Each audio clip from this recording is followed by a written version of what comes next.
Oke, assalamualaikum warahmatullahi wabarakatuh. Ketemu lagi sama gua Yayat Minor dalam opiniku. Nah, kali ini gue bakalan menyampaikan opini tentang pertanyaan seputar sampah yang terjadi di kampung halaman gue, yaitu Desa Banjaranyar, Kecamatan Balapulang, ya enggak.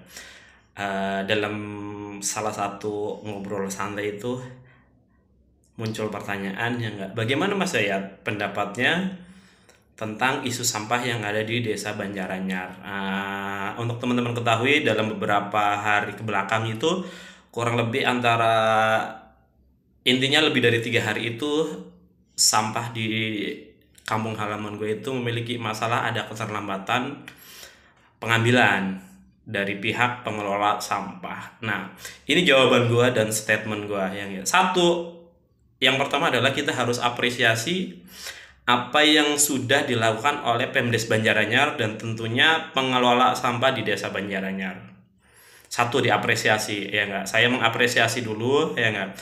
Karena setahu saya sebelum periode ini itu belum ada program tentang pengolahan sampah yang dikoordinir oleh Pemdes maupun lembaga desa. Jadi kita harus mengapresiasi dulu langkah yang sudah cukup baik ini, ya enggak. Mudah-mudahan tidak ada kendala di depannya, ya enggak.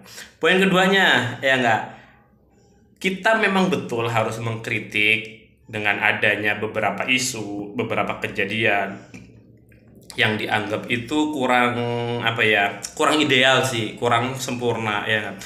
Tetapi kembali lagi, dalam sebuah proyek, dalam sebuah kegiatan, dalam sebuah program, itu kita harus pahami dan kita harus akui bahwa tidak semua program, tidak semua proyek itu berjalan 100% mulus. Pasti ada tantangan-tantangannya, pasti ada kendalanya, pasti ada hambatannya, pasti ada kontra, pro kontra, dan lain-lain. Itu adalah bagian dari sebuah proyek dan sebuah kegiatan, ya enggak. Jadi poin pertamanya adalah gue sih secara pribadi mengapresiasi apa yang sudah dijalankan selama ini.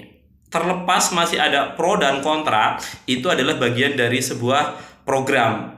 Itu adalah bagian dari sebuah kegiatan. Pasti ada pro dan kontra, ada isu dan lain-lain, ya enggak.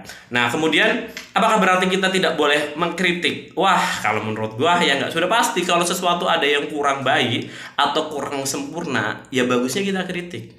Tetapi ingat, ya enggak, mengkritik itu bukan hanya kita menyampaikan titik lemah sebuah objek. Karena sepemahaman gua, kritik itu adalah sebuah tindakan, sebuah kegiatan menyampaikan titik lemah dari sebuah objek.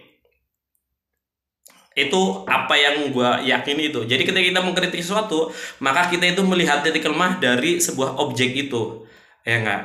Nah, apakah itu dilarang? Enggak juga, ya enggak. Tetapi idealnya pengkritik itu memiliki pengetahuan di bidangnya dan mampu menyampaikan solusi alternatif sehingga objek yang kita kritisi itu lebih cepat dalam melakukan perbaikan. Meskipun gue juga sepakat, meskipun ada kalanya pengkritik itu tidak memiliki alternatif solusi dari objek yang dia kritisi. Apakah itu salah? Enggak juga. Tetapi ketika kritikus itu tidak memiliki solusi alternatif dari objek yang dia kritisi, ya berarti resikonya adalah harus sabar untuk objek itu melakukan perbaikan dari kelemahan yang kita sampaikan gitu. Berbeda cerita nih ketika kita menyampaikan kritik, tetapi di sisi lain kita sudah expert di bidangnya. Kita itu sudah menguasai di bidangnya, sehingga kita itu menyampaikan kritik sekaligus saran yang bisa bermanfaat menjadi solusi alternatif dari objek yang kita berikan kritik, sehingga idealnya itu akan lebih mudah. Oke, kurang lebih seperti itu. Jadi sebetulnya buat pelaksanaan pengelolaan sampah di Banjaranyar sejauh ini Ya enggak? Nah, kalaupun masih banyak kritik, pro dan kontra, masih banyak kekurangan, ya enggak? Itu bagian dari sebuah proses. Ya enggak? Ingat ya, itu bagian dari sebuah proses. Nah, terus apakah masyarakat nggak boleh mengkritik tadi? Sangat dibolehkan mengkritik, mengeluh sangat dibolehkan. Nah, tetapi buat akademisi-akademisi yang merasa dirinya mampu menjadi solusi, ya enggak, silahkan sampaikan solusinya. Alternatif terakhirnya yang sudah paling ekstrim, kalau misalkan teman-teman dari akademisi atau siapapun yang merasa lebih mampu dan lebih pantas dalam mengelola sampah, ya enggak, buatkan proposal, buatkan surat pengajuan kepada Pemdes untuk melakukan pengambil alihan pengelolaan sampah, tentunya dengan garansi.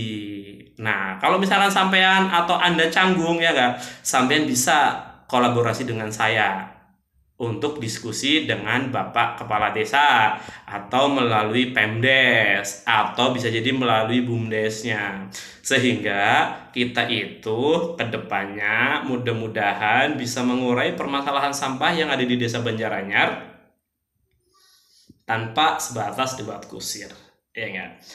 Tentunya mudah-mudahan Banjaranyar semakin maju dan Banjaranyar semakin sejahtera. Itu aja opini tentang sampah di Desa Banjaranyar. Mudah-mudahan bermanfaat dan tentunya kita sebagai generasi muda ya, terutama ya di bawah 40 tahun ya, kita harus mensupport program-program yang baik tanpa kita juga meninggalkan kritik dan saran. Sampai ketemu di video opini selanjutnya.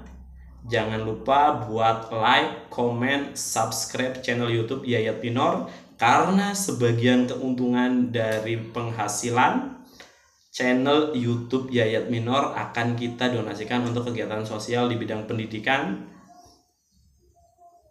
Sampai ketemu dan wassalamualaikum warahmatullahi wabarakatuh.